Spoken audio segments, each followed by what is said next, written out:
The rain had fallen lightly in Lagos that evening, washing the streets of Sulir in a glistening sheen. Chioma sat by the window of her small one-room apartment, her hands trembling as she folded wrapping paper over the most expensive gift she had ever bought in her life. A golden wristwatch, shining faintly in the dim light, rested carefully in a velvet box. On its back, engraved in neat italics, were the words, "Forever yours, C." For weeks she had walked past that shop in Yaba, gazing at the watch as though it was destiny itself staring back at her. And each time, she had argued with herself. "It's too costly. Chioma, you can't afford this. You need to pay rent. You need food money. But love makes people foolish." She had skipped lunches, walked instead of taking Okadas, turned down weekend hangout with friends, just to gather enough to buy this one gift. Because this wasn't just any birthday. It was Tunde's birthday. Her boyfriend. The man she had loved faithfully for 3 years. The man she had stood by through his struggling career as a real estate agent, through months when his commissions didn't come, through whispers from her friends asking why she was wasting time on a man who wasn't ready. She wanted this birthday to be a turning point, not just another cake and candle celebration. She wanted it to scream loyalty, commitment, forever. She picked up a phone and dialed Colonel, Tunde's best friend. "Colonel, Abeg, I need your help," she whispered conspiratorially. "Help, Ku? For what?" He chuckled. "I'm planning a surprise birthday for Tunde. I need you to keep him busy on Friday evening. Distract him somehow, so I can set up before he gets back." Colonel laughed heartily. "Ah, Chioma, you dey try o. This your love and it dey fear me sometimes. No, Woella, leave 'em for me. I go handle 'em." Thank you," she said, relief flooding her. When she dropped the phone, she sat back, hugging the wrapped gift to her chest. Her eyes stung with tears of excitement. She could already see it. Tunde walking in, surprised at the balloons and cake, lifting her off her feet in joy when she gave him the golden watch. He would whisper in her ear, "You're the best thing that ever happened to me." That night she barely slept. Her heart beat with a rhythm of anticipation. She had no idea that the gift she held so preciously in her hands was never meant for her story's ending.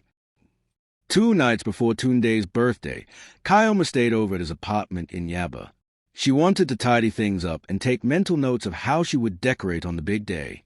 By 11:45 p.m., she had arranged his shirts in the wardrobe, folded some laundry, and finally curled up beside him in bed. But around midnight, a soft vibration buzzed on the nightstand. The phone. Tunde stirred, picked it up quickly, and left the room. Chioma was a light sleeper. She turned on her side and listened. Through the thin walls, she caught the low murmur of his voice. At first, she thought it was work. Tunde often had late calls with clients looking for apartments. But then she heard something that made her chest tighten. "Yes, baby, I told you. Friday will be special. You'll see." Chioma froze. Her hand gripped the blanket. There was silence, then a warm chuckle, that deep, husky laugh she loved so much. But tonight, it wasn't for her. She tiptoed to the door and pressed her ear against it. The words were muffled, but the tone, affectionate, sweet, was unmistakable. Her stomach churned. She backed away quickly, forcing herself to breathe. "No, Chioma, don't jump to conclusions. It could be a client. It could be a joke. Don't ruin the surprise with suspicion." When Tunde returned minutes later, she lay perfectly still, pretending to be asleep. He slipped into bed beside her, but he didn't pull her close like he used to. Instead, he scrolled on his phone for a while, smiling faintly at messages before turning away from her. Chioma's eyes stayed open in the darkness, staring at the ceiling. Her heart whispered doubts, but she pushed them aside. This is just stress. After Friday, everything will be fine. Friday finally arrived. Chioma woke before dawn, excitement bubbling through her veins. She had applied for a day-off work, feigning a headache, just to prepare. By 9 a.m., she was already in Balagan Market, weaving through the noisy crowd. Traders shouted over one another, "Madam, buy balloons." "Sister, see small chops here. Come, check fine banners." She bargained fiercely, her budget tight. She bought bright red and gold balloons, a banner that read, "Happy birthday, my love," and packets of Tunde's favorite small chops, puff-puff, samosas, and spring rolls. She carried them home in overloaded bags, smiling to herself despite the sweat trickling down her neck.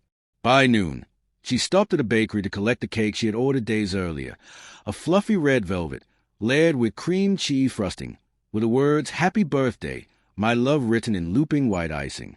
At 2 p.m., she met Cunnel at Tunde's apartment. "Well a day-o," Cunnel joked, carrying the balloons inside. "Chioma, and you go marry this guy by fire by force." She laughed, cheeks burning. "You'll see, Cunnel, one day, we'll look back at this and laugh as family." Together, they decorated the living room. Banners draped across the wall, balloons taped to corners, snacks neatly arranged on the dining table. They rehearsed the moment. When Tunde walked in, Cunnel would switch off the lights, Chioma would step forward with a cake, and they'd all yell, "Surprise!" When Cunnel left, Chioma sat on the sofa, surveying her work with satisfaction. She peeked under the bed of the gift bag where the golden watch waited patiently.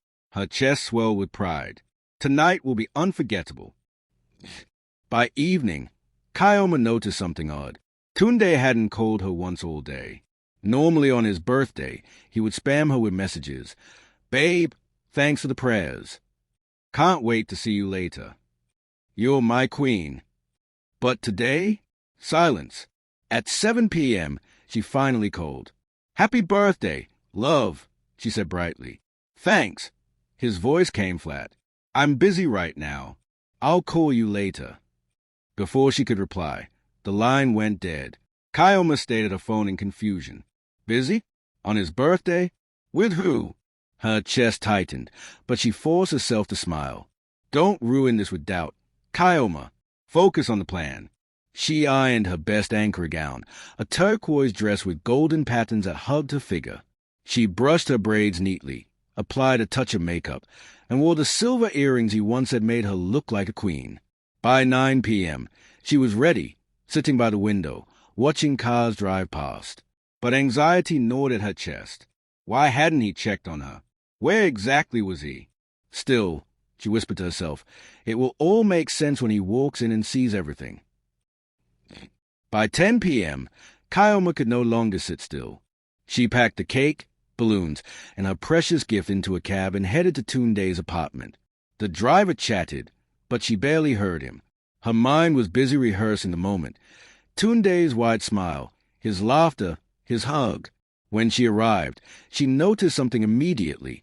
Outside the door, next to Tunde's polished black shoes, was another pair, women's heels. Expensive, stylish. Her heart skipped. Maybe Cunnel brought his girlfriend. Yes, maybe. She swallowed hard, balanced the cake in her hands, and quietly unlocked the door with her spare key. The apartment was dimly lit. From the living room came the sound of laughter.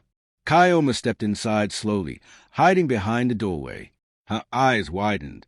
Tunde sat on the sofa, his arm around a beautiful woman Chioma had never seen before. They were close, their laughter warm and familiar. The woman, Dolapo, held out a small velvet box. "Happy birthday, my love," she whispered. Tunde opened it, grinning. Inside was a golden wristwatch, the exact same brand Chioma had bought. Her knees weakened. The cake shook in her hands. And in that moment, Chioma realized the gift she thought would bind them forever had never been meant for her. Chioma's breath caught in her throat as she stood frozen at the doorway. The sight before her felt like a scene ripped out of her worst nightmare. Tunde, the man she had sacrificed so much for, was leaning comfortably against the sofa with another woman. The way his hand rested casually on Dolapo's thigh, the easy way their laughter blended, told Chioma everything she needed to know. Her mind spun, racing back through the late-night calls, the unexplained silences, the sudden distance. All the puzzle pieces she had ignored fell neatly into place, and the picture they formed was a cruel betrayal. Dolapo was strikingly beautiful. Her skin glowed, her weave fell in smooth waves over her shoulders, and her designer gown screamed wealth. She looked like she belonged in the kind of world Tunde always dreamed of, expensive, exclusive, untouchable. Chioma's grip on the cake tightened until her hands trembled. She wanted to scream, to rush forward and demand answers, but her legs refused to move. Instead, she listened in painful silence. "Tunde, this is only the beginning," Dolapo whispered, brushing his cheek. "You deserve the finer things, and I'll make sure you always get them." Chioma's heart cracked. She had believed that her love, her sacrifices, were enough. But here was Tunde, basking in the arms of someone who didn't even know the struggle she had endured with him. The balloon slid from her fingers, bouncing softly against the wall. The sound made Tunde turn his head. His eyes widened, shock flooding his face. "Chioma," he muttered, standing abruptly. The room fell silent. The three of them stood locked in a triangle of disbelief, betrayal, and shame. For a long moment, Chioma couldn't speak. Her throat felt like it was clogged with stones. The cake slipped from her trembling hands, crashing onto the floor, its red velvet smeared across the tiles. Dolapo arched a brow, looking Chioma up and down with a mix of curiosity and superiority. Then, as if to twist a knife, she leaned toward Tunde and whispered, "Is this her?" Tunde stammered, his lips fumbling for words. "Chioma, it's not what you think." But before he could finish, Dolapo smiled smugly and handed him the velvet box she had been holding. "Happy birthday, my love." Chioma's eyes fell on the gift. Her stomach clenched when Tunde opened it to reveal a luxurious wristwatch, the very same brand, the same golden sheen as the one she had hidden under his bed earlier that day. Except this one was not from her. It was from the woman sitting on his sofa, claiming him boldly without shame. Chioma's vision blurred with tears. She thought of all the times she had starved to save for that watch, how she had whispered to herself that he was worth every sacrifice. And now, right before her eyes, another woman had given him the same thing effortlessly, and he received it with joy. Dolapo smirked at Chioma.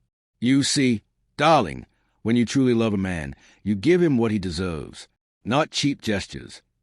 The insult landed like a slap. Chioma's chest burned. Tunde glanced between the two women, torn but too cowardly to defend Chioma. His silence screamed louder than words. Dolapo was a gift he wanted, not Chioma. Chioma finally found her voice.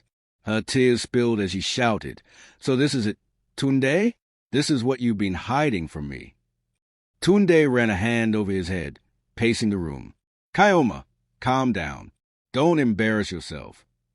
"Embarrass myself," she spat, her voice shaking. "I gave you everything. My time, my money, my loyalty. I stood by you when no one else did. And this is how you repay me." Dolapo crossed her legs, sipping from the wine glass on the table.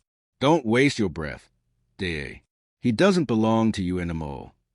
The arrogance in her tone ignited Chioma's fury. She stepped forward, her voice trembling with pain. "You think you can just walk into his life and take him? You don't even know half of what we've been through." Tunde exploded. "Enough, Chioma. Stop acting like I owe you my life. You're suffocating. Always clinging, always desperate. Dolapo, she gives me peace. She understands me." The words cut deep, sharper than any blade. Suffocating. Desperate. As if her sacrifices, her love, were nothing more than shackles he had been waiting to break free from. Dolapo smiled triumphantly, reaching out to stroke his arm. "See? He knows where he belongs." Chioma's knees buckled, but she refused to fall. With shaking hands, she pointed at him. "One day, you'll regret this, Tunde. Mark my words." Her voice cracked, but her spirit refused to break. She turned and stormed out, leaving behind the smashed cake, the scattered balloons, and the man who had just shattered her heart. Chioma barely made it down the staircase before the tears overwhelmed her. She sank onto the steps, gasping for air. But then she heard his footsteps following. For a moment, hope flared. Maybe he had come to apologize, to explain. Instead, Tunde's voice was cold. "Chioma, don't make a scene. You should know when you're not wanted." She looked up at him, her face streaked with tears. "After everything I've done for you, after all the nights I stayed by your side, encouraging you, believing in you." Tunde sighed, his expression hard. "Look, Chioma, I appreciate what you did. But let's be real. Love isn't enough. Dolapo, she's on another level. She's connected. She can take me places you can't. You? You're just. He paused, his eyes raking over her. Ordinary.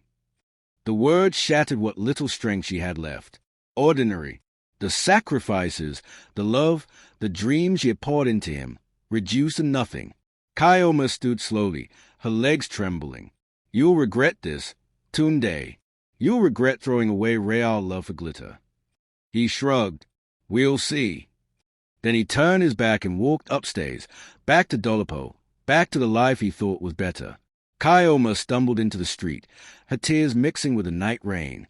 Each step felt heavier, like she was carrying the weight of a love that had died in her arms. The streets of Yaba buzzed with late-night activity. Cars honked, vendors shouted, but Chioma barely heard any of it. She walked blindly, clutching her empty hands where the gift should have been. Her chest ached as though her heart had been physically ripped out. Her mind replayed everything. His laughter with Dolapo, the wristwatch that mocked her sacrifice, his cruel word calling her desperate, ordinary. She had walked into that apartment ready to give him her world, and walked out with nothing. By the time she reached her apartment in Soilier, her legs gave way. She collapsed on the bed, burying her face in her pillow. Her sobs shook the room. The balloon she had bought sat deflated in the corner, mocking her efforts. Her phone buzzed with messages from friends wishing her good night, unaware that her world had just shattered. She didn't reply. She couldn't. Through the tears, a thought whispered, "What now? Chioma? Who are you? Without him?" But no answer came. Only the echo of Tunde's betrayal filled the silence. That night, she cried until her pillow was soaked, until her body had no more tears to give. And as dawn crept through the curtains, she made a silent vow. She would survive this. Somehow, she would rise again. The morning after the betrayal, Chioma woke up with eyes so swollen she could barely open them. Her pillow was still damp with the tears she had cried through the night. The room smelled faintly of icing from the ruined cake, its box now shoved into a corner like an unwanted memory. She dragged herself to the bathroom, staring at her reflection in the cracked mirror above the sink. Her braids were messy, her face puffed, her eyes lifeless. She touched her cheek and whispered, "So this is what love has made me." At work that day, she moved like a ghost.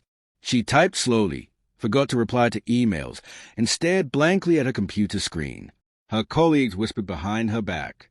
Some offered sympathetic smiles, others didn't care. By lunchtime, her friend Efima pulled her aside. "Chioma, talk to me. What's wrong?" Chioma tried to hold it in, but the moment she looked into her friend's concerned eyes, the tears came rushing back. She told her everything. The cake, Dolapo, the wristwatch, the cruel words. Efima gasped. "God forbid. After all you've done for that man. Chioma, you have to let him go. He doesn't deserve you." But letting go wasn't that easy. That night, alone again in her room, Chioma replayed every memory she had with Tunde. Their first date, their late-night walks in Yaba, the way he used to call her my sunshine. It all felt like a cruel joke now. She cried until sleep dragged her under, whispering to herself, "I'll never be enough." Days turned into weeks, and though the tears lessened, the emptiness in Chioma's chest remained. One evening, as she sat at her desk long after closing time, her manager, Obinna, stopped by. "Chioma, you've been quiet lately. Is everything all right?" She forced a smile. "I'm fine, sir." Obinna tilted his head.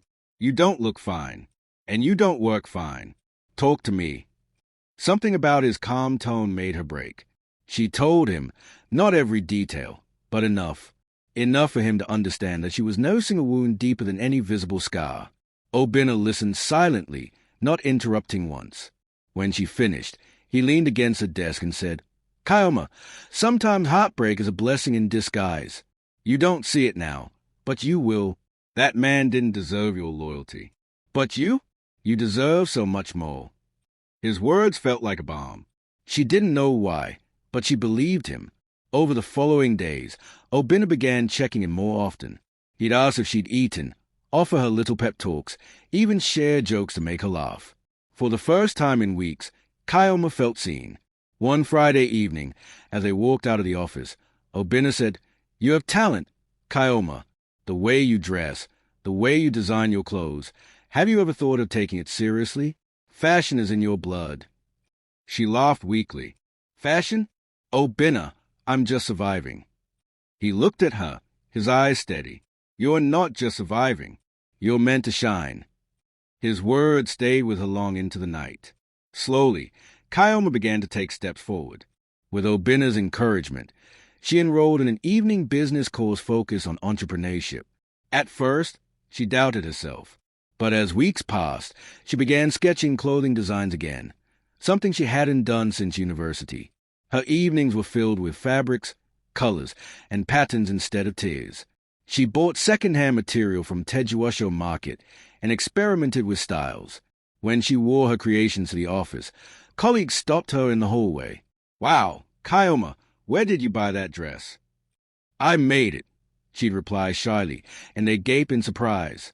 Her confidence grew bit by bit. She started taking small orders, a blouse for a colleague, a skirt for a neighbor. The extra income helped her pay off debt she had ignored during her heartbreak. One Saturday morning, she stood before her mirror in a new gown she had designed, bright anchor with gold accents. For the first time in months, she smiled at her reflection. "You're not broken," she whispered. "You're rising." But just as hope began to bloom, the past wasn't ready to release her yet. It was a humid Sunday evening when Chioma heard a knock on her door. She opened it and froze. Tunde stood there, looking nothing like the proud man she had last seen. His shirt was wrinkled, his eyes tired, his hair unkempt. "Chioma," he said softly, "please, can I come in?" Her first instinct was to slam the door, but curiosity held her back. She stepped aside reluctantly. He sat on her sofa, wringing his hands. "Dolapo left me. She was only using me. When I couldn't give her the lifestyle she wanted, she disappeared. Just like that." Chioma's heart twisted, but not with pity, with anger. "Tunde," she said coldly, "you threw me away for her. You humiliated me. And now you're here, because she left." "I made a mistake," he said desperately. "I see it now. You're the one who truly loved me. Please, Chioma, give me another chance." His voice cracked. He even fell to his knees, tears streaming. Once, Chioma would have melted. But now, as she looked at him, she saw not the man she had loved, but the man who had broken her beyond repair. She shook her head slowly. "Tunde, love isn't about crawling back when all else fails. You chose her, and now I choose me." The next morning, Chioma woke up lighter. Rejecting Tunde hadn't been easy, but it had been liberating. For the first time in years, she realized she wasn't defined by him. She was her own person. At work, she moved with a new energy. Obina noticed. "You look different today," he said with a smile. "I feel different," she replied. That week, she poured herself into preparing for a local fashion exhibition. Obina had encouraged her to register, insisting her designs deserved an audience. She hesitated at first, but finally said yes. Late at night, she sewed tirelessly, her fingers pricked from needles, her back aching. But each stitch was a declaration. "I'm not ordinary. I am extraordinary." On the day of the exhibition, she stood nervously by her stall, her dresses displayed proudly.